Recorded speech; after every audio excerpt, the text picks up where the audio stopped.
Si quelqu'un te demande « Est-ce que le docteur Zakir Naik est vraiment un sage, un vrai docteur dans la foi et la raison ?» Tu pourrais répondre « Oui », mais au fond de toi, tu pourrais douter, parce qu'il est facile d'être convaincant face à des gens ordinaires.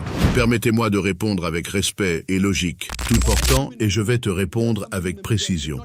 Il est vrai que des idées... Mais la vraie question est celle-ci. Que se passerait-il si Dr Zakir Naik faisait face à un véritable scientifique comme lui, un homme de même niveau intellectuel, formé dans les plus grandes universités, maîtrisant la science, la médecine et la théologie? Serait-il toujours aussi calme? Serait-il toujours aussi logique? Et surtout, sa sagesse et son intelligence résisteraient-elles à un tel test? Aujourd'hui, c'est exactement ce qui s'est produit. Dans ce débat historique, Dr Zakir Naik affronte Dr William Campbell, un grand médecin chrétien, auteur d'un livre entier consacré à ce sujet, Le Coran et la Bible à la lumière de la science. Un débat sans complaisance, sans limite, où chaque mot compte, où chaque erreur peut tout faire basculer. Dr William ne lui posera pas une seule question, ni deux, mais des dizaines de questions, techniques, précises, parfois même piégeuses, sur la science, l'histoire, la linguistique et la foi. Et face à lui, Dr Zakir Naik devra prouver, non pas par des émotions, mais par la raison, que le Coran ne contient aucune erreur et qu'il vient bel et bien de Dieu.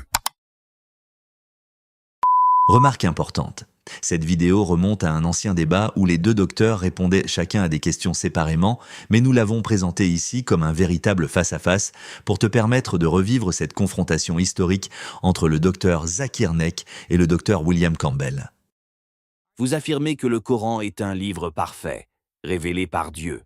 Pourtant, plusieurs versets semblent contredire la science moderne. Par exemple, dans le Coran, il est écrit que le soleil court vers un lieu de repos.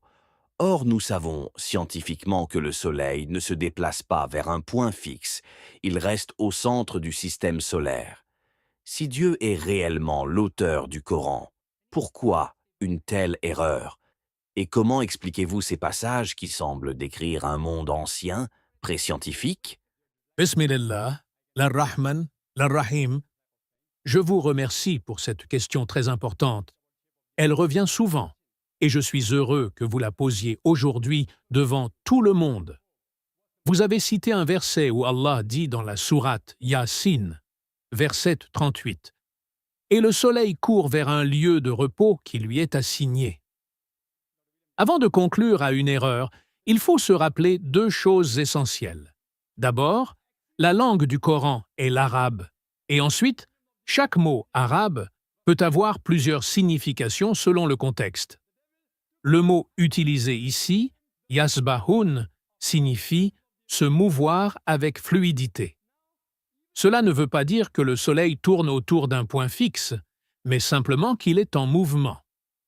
Or, la science moderne confirme que le soleil est bien en mouvement. Il tourne sur lui-même et voyage à travers la galaxie autour du centre de la Voie lactée. Ce verset n'est donc pas une erreur scientifique. Au contraire, c'est une vérité étonnante, révélée il y a plus de 14 siècles, à une époque où l'humanité croyait encore que le Soleil restait immobile. La clé n'est pas dans la traduction, mais dans la compréhension du sens original. Le prophète Muhammad, paix et bénédiction sur lui, n'était ni astronome ni scientifique, et pourtant, le Coran décrit des phénomènes que l'homme n'a découverts qu'à l'aide de télescopes et de calculs modernes. Si ce livre venait d'un simple homme du désert, il aurait répété les mêmes erreurs que celles des civilisations anciennes. Mais au lieu de cela, il dit clairement, dans la sourate Les Prophètes, verset 33, « C'est lui qui a créé la nuit et le jour, le soleil et la lune. Chacun vogue dans une orbite. Remarquez bien, chacun vogue. » Le même mot yasbahun est utilisé, montrant que tous les corps célestes, le Soleil, la Lune, les planètes, sont en mouvement orbital. Et aujourd'hui, la science moderne ne dit rien d'autre. Je ne demande à personne de croire aveuglément. Je demande simplement de réfléchir avec honnêteté. Comment un homme vivant au 7e siècle, sans instruments, sans école d'astronomie, aurait-il pu décrire avec autant de précision le mouvement du Soleil et des planètes? Si le Coran était une invention humaine, il contiendrait au moins une seule erreur scientifique. Mais il n'y en a aucune. Alors, la question n'est plus: le Coran contient-il des erreurs? La vraie question est: comment se fait-il qu'un livre révélé il y a 14 siècles contienne des vérités que la science n'a confirmées que tout récemment? Et c'est pourquoi ce verset n'est pas une erreur du Coran, mais une preuve éclatante de sa perfection. Le Coran ne parle pas comme un homme, il parle comme celui qui a créé l'univers, celui qui connaît le mouvement des étoiles, des planètes et du temps lui-même. Voilà la différence entre une parole humaine et la parole divine.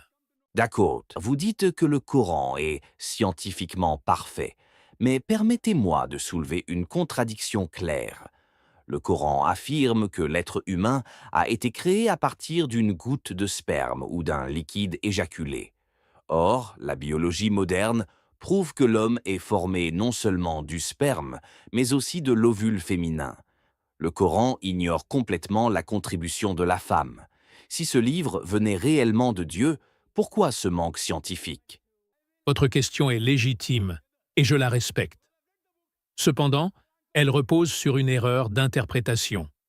Une erreur très répandue chez ceux qui lisent le Coran, à travers des traductions incomplètes ou imprécises. Le Coran ne dit jamais que l'homme est créé uniquement à partir du sperme. En réalité, il décrit un processus d'une précision étonnante, que la science moderne a mis plus de 13 siècles à comprendre. Permettez-moi de rappeler les paroles d'Allah dans la sourate Les Croyants, versets 12 à 14. Nous avons certes créé l'homme d'un extrait d'argile, puis nous en avons fait une goutte déposée dans un reposoir sûr. Ensuite, de cette goutte, nous avons créé une adhérence, puis de cette adhérence, nous avons créé une masse semblable à une bouchée mâchée. Puis nous avons formé de cette masse les os, et nous avons revêtu les os de chair. Ensuite, nous l'avons transformé en une autre création. Ces versets ne sont pas une poésie, mais une description détaillée des étapes de la formation de l'embryon humain. Le mot arabe utilisé ici est « nutfa », souvent traduit par « goutte de sperme ». Mais en réalité, « nutfa » ne signifie pas sperme masculin seul. Il désigne un mélange minuscule de fluides. Le Coran utilise d'ailleurs, dans un autre passage, l'expression « nutfatin amshaj », ce qui veut dire « une goutte de sperme mêlée ». Le mot « amshaj » signifie « mélange ». Autrement dit, le Coran parle d'un mélange de fluides provenant de l'homme et de la femme, bien avant que la science découvre que la conception dépendait de l'union d'un spermatozoïde et d'un ovule. Au 7e siècle, aucun être humain ne pouvait connaître ces détails. Les médecins grecs pensaient que l'homme déposait sa semence complète dans le ventre de la femme, comme on plante une graine dans la terre. Or, le Coran corrige cette erreur ancienne en expliquant que la femme n'est pas un simple terreau, mais qu'elle participe activement à la création par sa propre contribution biologique. Ensuite, le Coran décrit la nutfa déposée dans un reposoir sûr. Les savants de l'islam ont toujours compris cela comme une allusion à l'utérus, un organe parfaitement protégé par les os, les muscles et plusieurs couches de tissu. Aujourd'hui, l'embryologie confirme que l'utérus offre un environnement sécurisé, avec une température, un pH et une alimentation idéale pour le développement du fœtus. Aucun autre livre religieux, ni la Bible, ni aucun texte ancien ne donne une telle description. Puis vient le mot « alaqa », qui signifie quelque chose qui s'accroche, qui adhère. Et c'est exactement ce que fait l'embryon au début de son développement. Il s'accroche littéralement à la paroi de l'utérus et commence à s'y nourrir à travers les vaisseaux sanguins de la mère. De plus, le mot « alaqa » peut aussi signifier « sangsue ». Et lorsque vous observez un embryon à ce stade au microscope, il a la forme et même le comportement d'une sangsue. Il s'attache, s'alimente du sang maternel et grandit. Comment un homme vivant au désert, sans microscope, aurait-il pu décrire un tel phénomène avec une telle précision? Ensuite, Allah utilise le mot mudga, signifiant quelque chose de mâché. Si vous regardez une photo d'embryon humain entre la 3e et la 4e semaine, il ressemble effectivement à une petite masse mâchée, marquée de sillons semblables aux empreintes laissées par des dents. Ces sillons sont les somites, les structures à l'origine de la formation des vertèbres et des muscles. Et le verset continue. Puis, nous avons formé les os, et nous avons revêtu les os de chair. C'est exactement ce que la science moderne confirme. Les cellules osseuses apparaissent avant les cellules musculaires, et ces dernières viennent ensuite envelopper le squelette. Cette séquence fut confirmée par l'embryologie moderne au XXe siècle. Mais elle a été révélée dans le Coran plus de 14 siècles auparavant. Vous savez, il y a des scientifiques honnêtes qui, après avoir lu ces versets, ont reconnu leur origine divine. Le professeur Keith Moore, un embryologiste canadien renommé, auteur du manuel The Developing Human, utilisé dans les universités du monde entier, a étudié ces versets. Il a déclaré publiquement « En étudiant le Coran et les hadiths, j'ai été étonné par la précision des descriptions embryologiques. Il est impossible qu'un homme du 7e siècle ait eu cette connaissance. Cela prouve que Muhammad n'est pas l'auteur du Coran, mais qu'il a reçu la révélation de Dieu. » Parlons maintenant d'histoire. Le Coran et la Bible mentionnent tous deux l'histoire du prophète Noé et du grand déluge.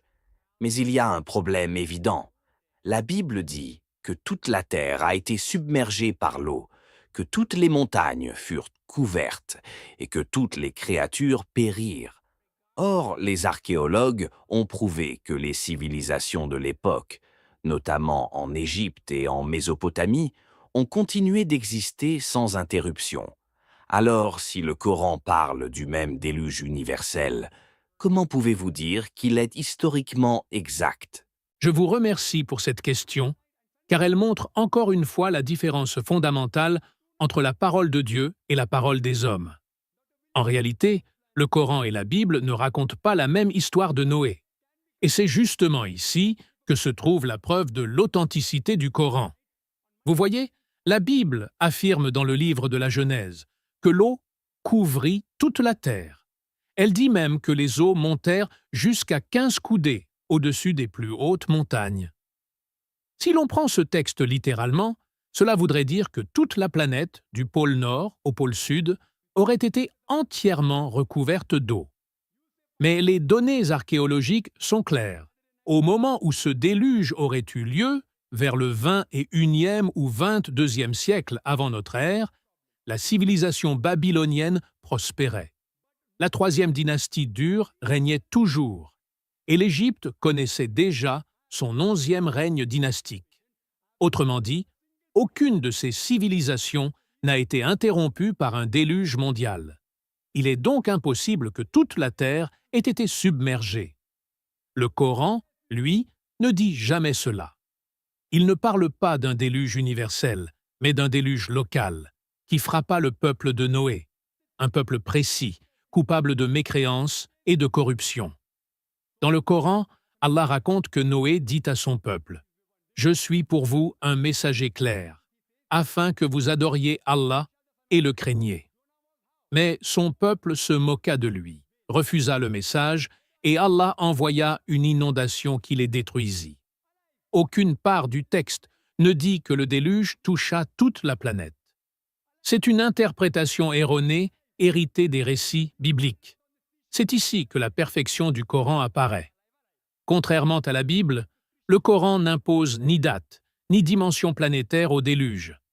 Il dit simplement que le peuple de Noé fut noyé, pas que toutes les nations furent effacées. Et cela correspond parfaitement aux découvertes archéologiques modernes, qui confirment qu'une grande inondation locale s'est bien produite dans certaines régions de Mésopotamie, probablement dans la vallée du Tigre et de l'Euphrate, mais sans affecter le reste du monde. Le Coran n'entre jamais en conflit avec la science, il la précède. Ce que les archéologues découvrent avec leurs outils, Allah l'a déjà révélé dans sa parole avec exactitude. Le Coran parle de Noé et de son peuple, tandis que la Bible, dans sa version actuelle, universalise le récit, au point d'en faire une impossibilité historique et géologique. Et pour aller plus loin, parlons de l'arche. La Bible donne les dimensions précises: 300 coudées de long, 50 de large et 30 de haut. En termes modernes, cela représente environ 135 mètres de long sur 22 de large et 13 de haut. Avec un volume total de 150 000 pieds cubes, cette arche aurait dû abriter un couple de toutes les espèces vivantes de la Terre. Vous imaginez, docteur? Des millions d'animaux, d'insectes, d'oiseaux, de reptiles, enfermés dans un navire de la taille d'un petit immeuble. C'est scientifiquement et logistiquement impossible. Il n'y aurait pas eu assez d'espace, pas assez de nourriture, ni même d'air respirable pour maintenir la vie pendant 40 jours. De plus, certaines espèces animales n'existaient même pas sur ce continent à l'époque. Les kangourous étaient en Australie, les lamas en Amérique du Sud, et personne n'avait encore traversé les océans pour les y transporter. Alors, soit on croit à un miracle qui contredit les lois naturelles établies par Dieu lui-même, soit on reconnaît que ce récit biblique est une exagération humaine. Le Coran, lui, reste mesuré, rationnel et cohérent. Il parle d'un événement réel, localisé, destiné à punir une population précise sans jamais prétendre qu'il s'agissait d'une catastrophe mondiale. C'est pour cela que les découvertes archéologiques modernes confirment le Coran et contredisent la version biblique. Voyez, docteur, la sagesse divine se cache dans la précision des mots. Là où les hommes exagèrent, Dieu parle avec exactitude. Allah dit dans le Coran que le message de Noé n'a pas concerné toute l'humanité, mais son peuple uniquement. Et ce peuple fut détruit, tandis que Noé et les croyants furent sauvés. Les civilisations d'Égypte, de Babylone et d'autres régions continuèrent leur existence, sans que le récit coranique ne soit en contradiction avec cela. Vous avez beaucoup parlé de la perfection linguistique du Coran, mais permettez-moi de vous dire que plusieurs érudits chrétiens arabophones ont démontré le contraire. Ils affirment que le Coran contient des erreurs de grammaire. Par exemple, il y a des versets où le pluriel est utilisé à la place du singulier, d'autres où le genre masculin est mélangé au féminin, et même des passages où les règles de syntaxe ne sont pas respectées. Si le Coran est vraiment la parole de Dieu, comment expliquer de telles fautes grammaticales? Vous savez, lorsqu'on veut juger la perfection d'un texte, il faut d'abord s'assurer de comprendre la langue originale dans laquelle ce texte a été révélé. Le Coran est en arabe classique, une langue d'une richesse et d'une profondeur extraordinaire. Ceux qui l'étudient savent qu'un seul mot arabe peut avoir des sens multiples, selon le contexte, la position dans la phrase, ou même le rythme poétique voulu par Dieu. Alors, avant de parler d'erreur grammaticale, il faut être sûr que ce qu'on appelle erreur n'est pas, en réalité, une subtilité linguistique voulue par le Créateur. Les personnes qui ont prétendu que le Coran contient des erreurs grammaticales, comme le docteur Abdul Fadi ou d'autres, ont en réalité oublié une vérité simple. La grammaire arabe a été codifiée à partir du Coran lui-même. Autrement dit, le Coran n'a pas été écrit selon la grammaire. C'est la grammaire qui a été écrite selon le Coran. Vous imaginez?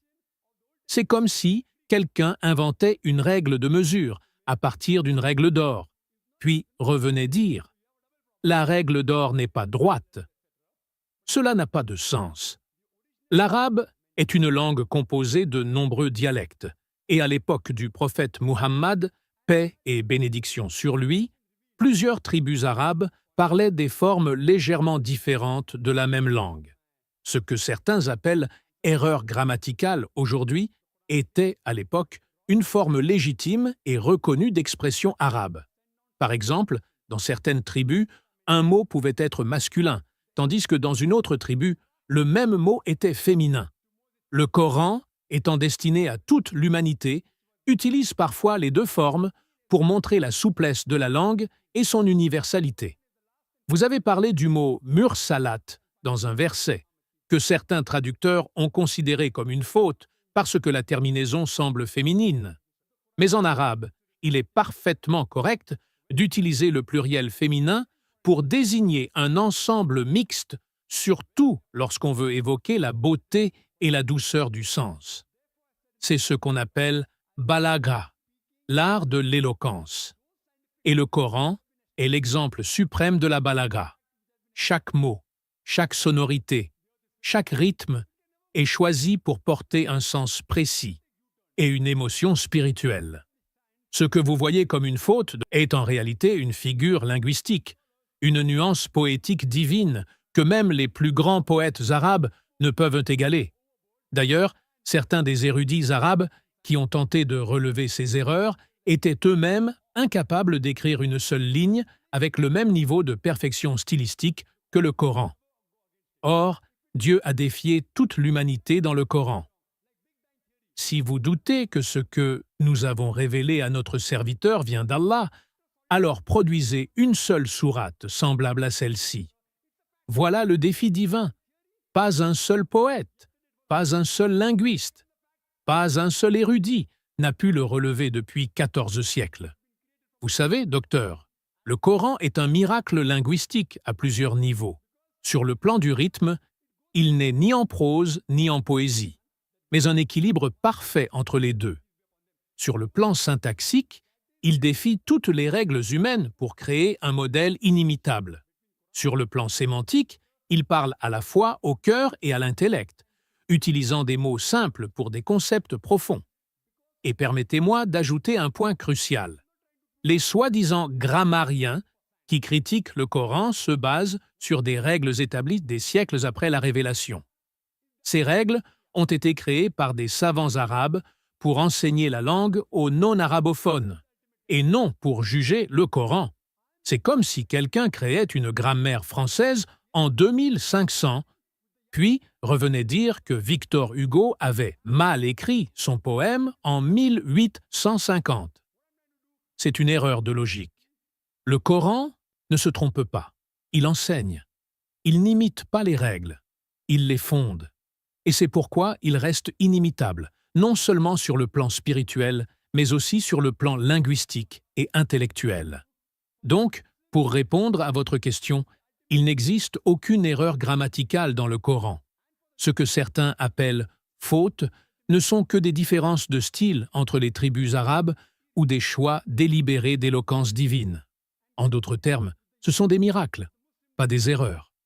Et c'est pourquoi, après 14 siècles, le Coran reste le texte le plus étudié, le plus récité, le plus mémorisé au monde, sans qu'aucun être humain n'ait jamais pu le reproduire.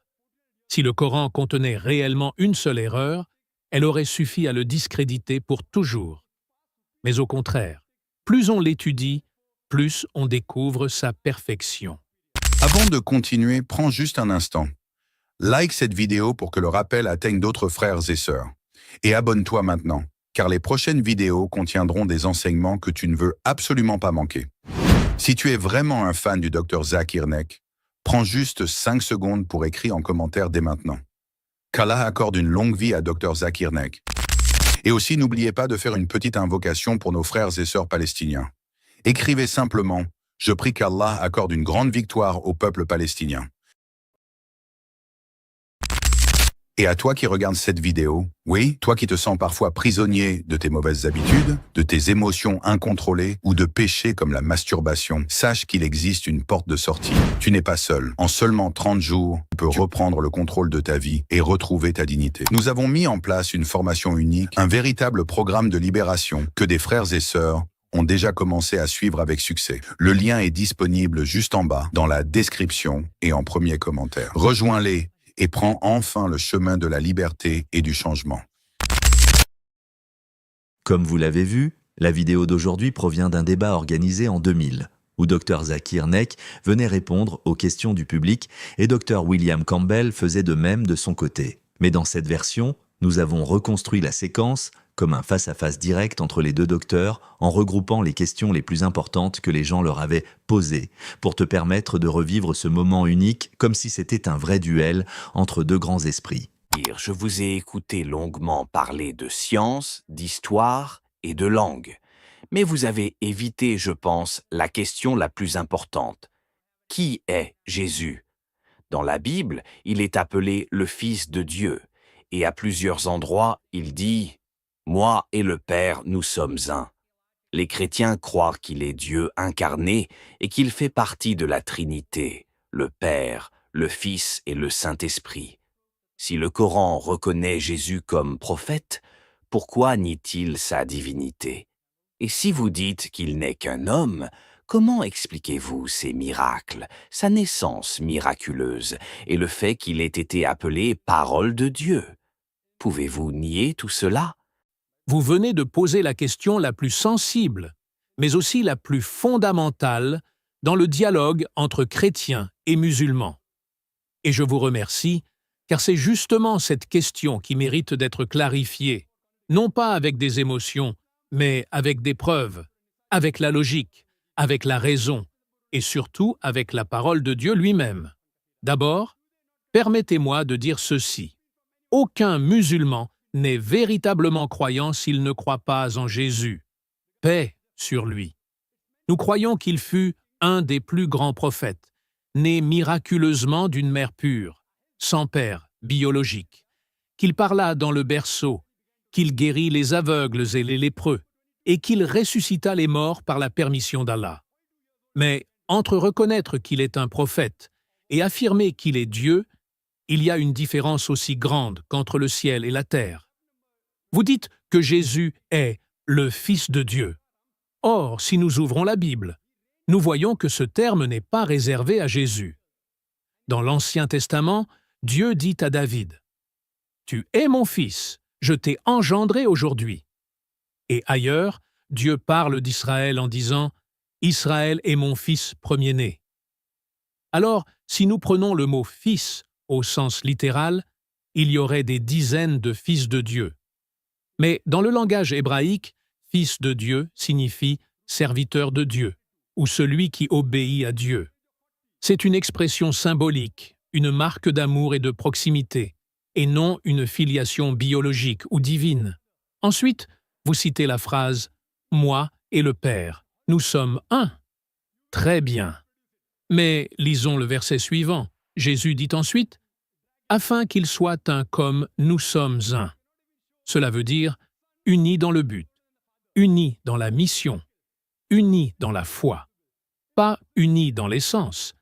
Jésus voulait dire « Moi et le Père, nous avons le même message, adorer Dieu seul et suivre ses commandements. » Et d'ailleurs, dans l'Évangile de Jean, chapitre 14, verset 28, Jésus dit clairement « Le Père est plus grand que moi. » Si quelqu'un est plus grand que vous, cela veut dire que vous n'êtes pas égal à lui. Dans un autre passage, il dit « Je ne peux rien faire de moi-même. » Voilà les propres paroles de Jésus. Est-ce qu'un Dieu tout-puissant peut dire « Je ne peux rien faire de moi-même » ? Quand Jésus priait, à qui s'adressait-il? Dans le jardin de Gethsémani, il tomba face contre terre et dit « Père, éloigne de moi cette coupe. » Si Jésus était Dieu, alors il priait qui? Lui-même. Cela n'a pas de sens. Et d'ailleurs, sa façon de prier, le front au sol, les mains étendues, dans l'humilité absolue, est la même que celle des musulmans aujourd'hui. Vous avez aussi mentionné la Trinité, le Père, le Fils et le Saint-Esprit. Le mot Trinité n'apparaît nulle part dans la Bible. Ni Jésus, ni aucun prophète n'a jamais dit « Dieu est trois en un ». Au contraire, Jésus a répété le même message que tous les prophètes avant lui. « Écoute, Israël, le Seigneur notre Dieu est un seul Seigneur. » C'est exactement ce que proclame l'islam. Dit « Il est Allah, unique ». D'ailleurs, si nous lisons l'histoire, l'idée de Trinité n'a été officialisée que 3 siècles après Jésus, lors du Concile de Nicée, en l'an 325. Ce n'est donc pas Jésus qui a enseigné la Trinité, mais des hommes qui ont voulu concilier la foi chrétienne avec la philosophie grecque. Avant ce concile, les premiers chrétiens étaient unitariens. Ils croyaient en un Dieu unique et voyaient Jésus comme un prophète et messager. Vous parlez aussi de ses miracles. Oui, Jésus a accompli des miracles, mais tous les prophètes en ont accompli. Moïse a séparé la mer. Élie a ressuscité un mort. Muhammad, paix sur lui, a fendu la lune et a transmis le plus grand miracle, le Coran. Aucun de ces miracles ne fait d'eux des dieux. Ce sont des signes du pouvoir de Dieu, pas des preuves de leur divinité. Et pour finir, vous dites qu'il est la parole de Dieu. Oui, le Coran le confirme. Jésus est la parole de Dieu, car il a été créé par un seul mot. Sois. Allah dit dans le Coran, « Pour Allah, Jésus est comme Adam. Il le créa de poussière, puis il lui dit « Sois », et il fut. Si Jésus est Dieu parce qu'il n'a pas de père, alors Adam serait encore plus divin, car il n'a ni père ni mère. Et pourtant, ni les chrétiens ni les musulmans ne l'adorent. La vérité est simple. Jésus n'a jamais dit « Je suis Dieu ». Pas une seule fois dans toute la Bible. Il n'a jamais dit « Adorez-moi ». Mais il a dit « Je ne cherche pas ma volonté, mais la volonté de celui qui m'a envoyé ». Et celui qui se soumet à la volonté de Dieu, c'est justement ce que signifie le mot « musulman ». Jésus, paix sur lui, était donc un musulman, un serviteur de Dieu, un homme pur, un prophète sincère, envoyé pour guider son peuple vers la vérité. Et le Coran, en le rétablissant à sa juste place, ne le rabaisse pas. Il le protège. Il le protège de l'idolâtrie et le rend à la grandeur que Dieu lui a donnée. Alors je vous pose à mon tour une question. Si Jésus priait Dieu, s'il se soumettait à Dieu, s'il disait que Dieu était plus grand que lui, et s'il n'a jamais dit être Dieu, pourquoi le priez-vous comme un Dieu? Est-ce par révélation ou simplement par tradition? Nous, musulmans, aimons Jésus. Nous croyons en lui. Mais nous refusons de le diviniser, car Dieu est unique, éternel, sans associé et sans égal. C'est cette foi pure, transmise depuis Adam jusqu'à Muhammad, qui fait de l'islam la continuité du même message. Adorer un seul Dieu, sans rien lui associer. Et je terminerai par cette parole du Coran, dit « Il est Allah, unique. Allah, le seul à être imploré. Il n'a jamais engendré et n'a pas été engendré, et nul n'est égal à lui.